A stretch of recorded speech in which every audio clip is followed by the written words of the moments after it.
Is Gen Z unemployable?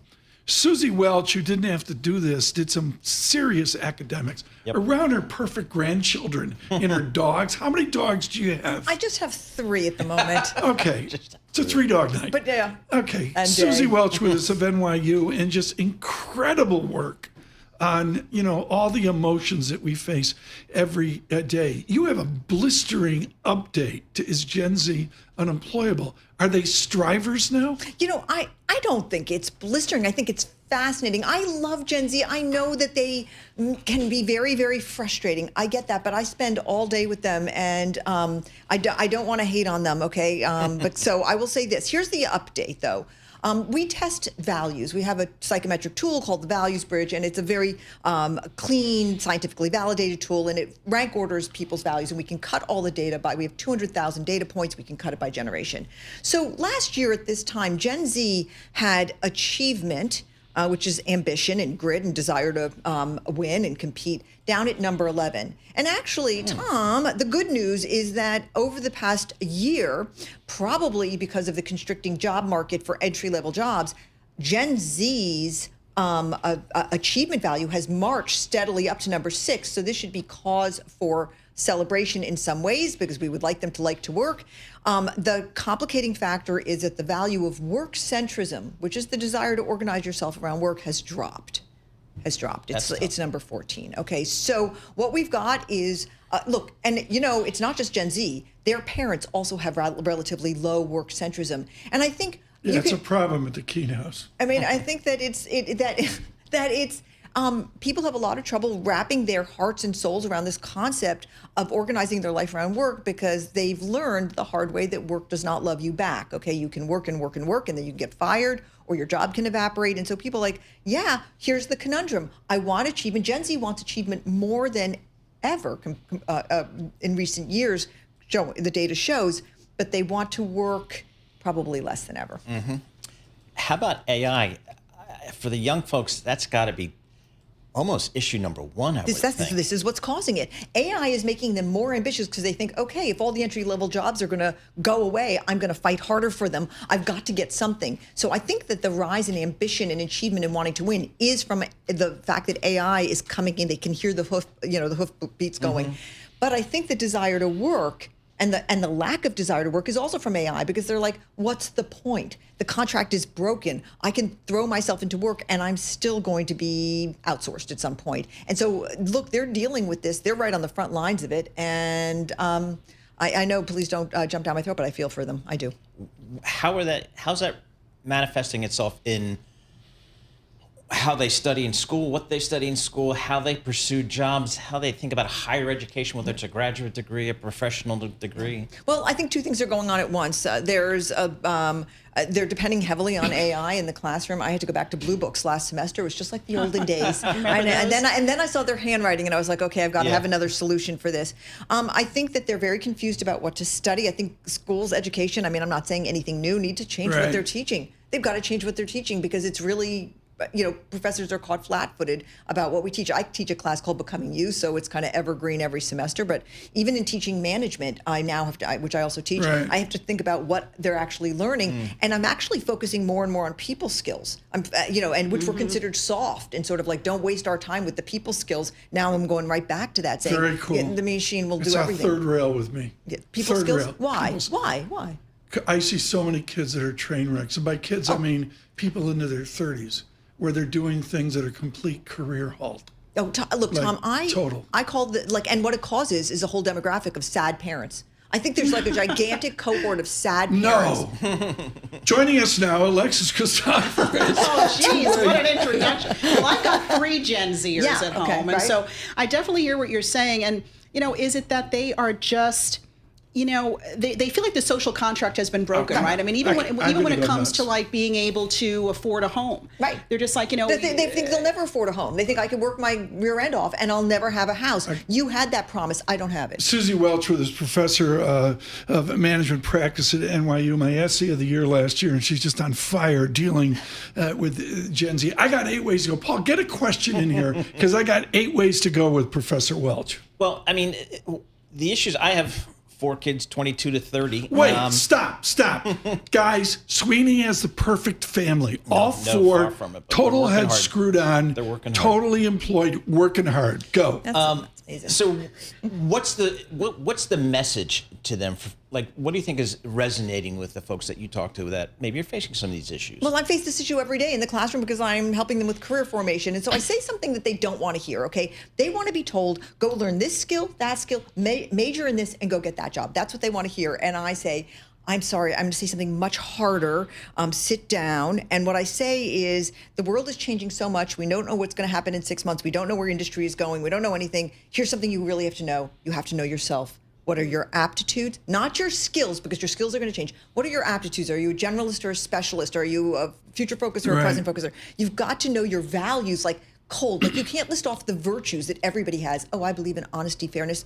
Everybody does. I don't want to know you if you don't. What are your actual values? What are you willing to trade off? And then you have to know, I mean, here's the thing they hate hearing. They hate hearing is like, you have to understand all the conveyor belts are broken. You cannot march directly into banking or consulting the way you used to. Guess what? Open up that aperture. There's 12 mega trends. There's tons of other industries. You're not thinking about nut tree farming, the fastest growing industry in the world. You're good. Oh, no, she's dead on. And sit by Suzy, me. let me take 2 tacks here. Robert from Brockton. Thank you for listening, 92.9 FM up in Brockton. Robert from Brockton says the problem is because of YouTube and the influencers, they all think they're going to start at $150,000 a year. Where did this come from? I have no idea, but it's true. It's true. People who've literally not a single skill, not a single day's experience come in and they've got this 6-figure in their head.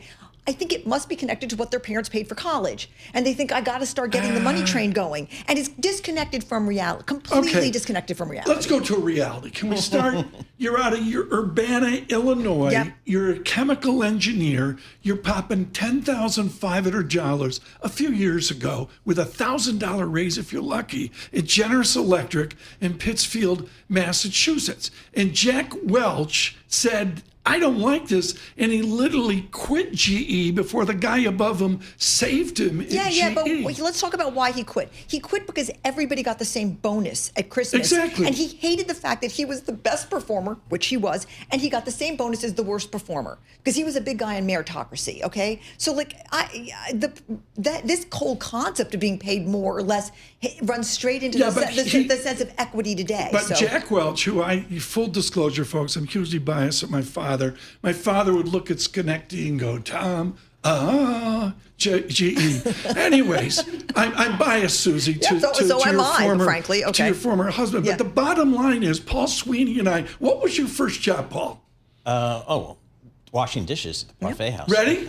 Bagging groceries at Wegmans. Yeah. That was my first job out of college. I stocked milk at Cumberland Farms. Okay. Cumbies, really? I know, I did. I was so proud. I was so proud. I got fired. I got fired because I was late. I like that you admit that. I was late one day. I still can't get over it. I'm still ashamed. Oh, you're still.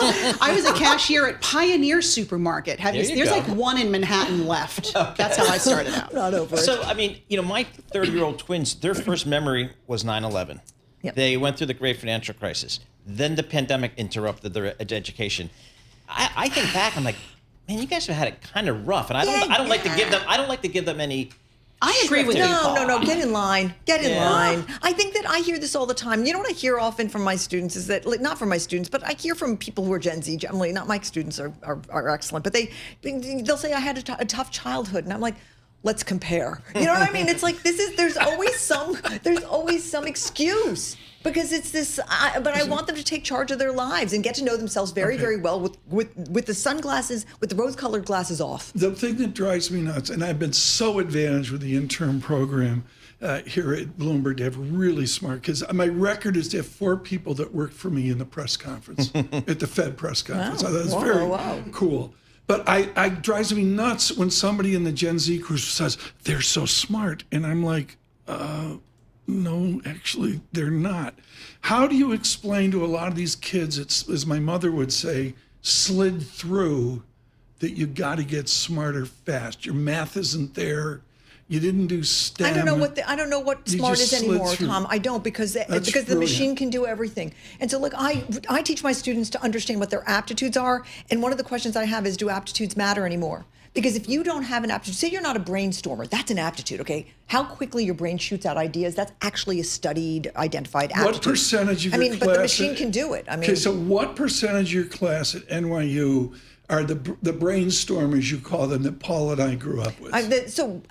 Okay. So brainstorming is sort of 30% of the population has very quick idea generation. 30% are sort of idea contributors. They sort of lay one good idea a year. And then most people are in between, they're sort of 40, some 30, 40% in between. So 1 in 3 Yes, are but actually the admissions department looks for those kids. But my question is, with AI, what difference does it make if you're a natural brainstormer or not? What difference does it make? You can just go to the machine and say, hey, I need 5 ideas in 10 minutes. I don't agree. What? Why? Why do you not agree? I think you've got to have an underlying set of critical thinking skills, and then AI helps you. I hope that's true. But I mean, AI can do amazing things. And I think actually one thing, it's becoming a crutch so quickly. I mean, this is a real challenge for us as professors. It's like, well, what do we teach them now? But, there was a survey today about recruiters saying, hey, listen, I know when your resume has been written by AI. So now they're going back to old-fashioned ways. They're testing people before they get the job. Yeah. They're looking at referrals. Yeah. They are talking about, who knows this person best, and are they really going to fit with the culture of my company? Right. I know. Well, actually, it's very interesting that students come in, or young people come in for interviews now, and caring a huge amount about culture. And I remember when I started out as beggars can't be choosers. You just went in and you got the best job you could. You were sort of now they come in and they kind of quiz you about culture. I think that they've been trained that in college is to really ask, am I going to fit with this culture? I guess back in the day, we fit ourselves into the culture of the organization. So, I don't know how in your business of education, I don't know how you guys do it today. From the first grade through university. Yeah. How do you deal with AI and what? Yeah, we've had it's been we've all been learning on our feet. So I think I remember the first time, it was maybe 2-3 years ago, and I asked a question in a quiz, and I had 80 students, and 78 of the answers were exactly the same. They had literally cut and put the question into AI. And so I came into the classroom and I said, hey, why don't you help me figure out what you would do? I put up the question, and then I clicked through after one after another of every single answer being the same. And I said, what would you do if you were me? They were in dead silence. So now I've just started giving quizzes in the classroom. I give a lot of oral quizzes. I think we're scrambling to figure it out. We're not sure in education what to even teach in business school anymore. I got one final question with immense respect for all you've done, and with Jack and Suzy Welch. It was just an incredible formative time of not striving, but just belief in the American corporate system. How do we rationalize $100,000 a year to go to college? Oh, I don't know. Alexis had a thing last week, or maybe it was Lisa on Bloomberg Money, on $90,000 sorority rushes. The fancy people, Suzy, is just out of control. I don't know how you rationalize it. And this is why some people are opting out of college, and I think this is why people are beginning to push back and say, what are you getting out of it? But I don't know how you rationalize it. I don't know which way it's going. I think every time I sort of poke around and say, what are we going to be doing? What's the campus going to look like in 5 years? What are we going to be teaching? Look, we're all in kind of a thrall. This is like a big bomb that's been dropped on what education has done. And education's been around doing the exact same thing for a couple hundred years. It is going through a massive upheaval. I have no answers for you. I'm in the middle of it. Having sat on boards before, you have to cut the cost base, not 5%, not 10%, 30, 40, 50%. Cost base, fixed cost. Look around. Maybe there should be 2 years of work before you go to college or something like that. But I want to keep coming back to this thing is you got to know yourself. Kids come out and they have absolutely no idea what they're good at. That's a problem. Yeah.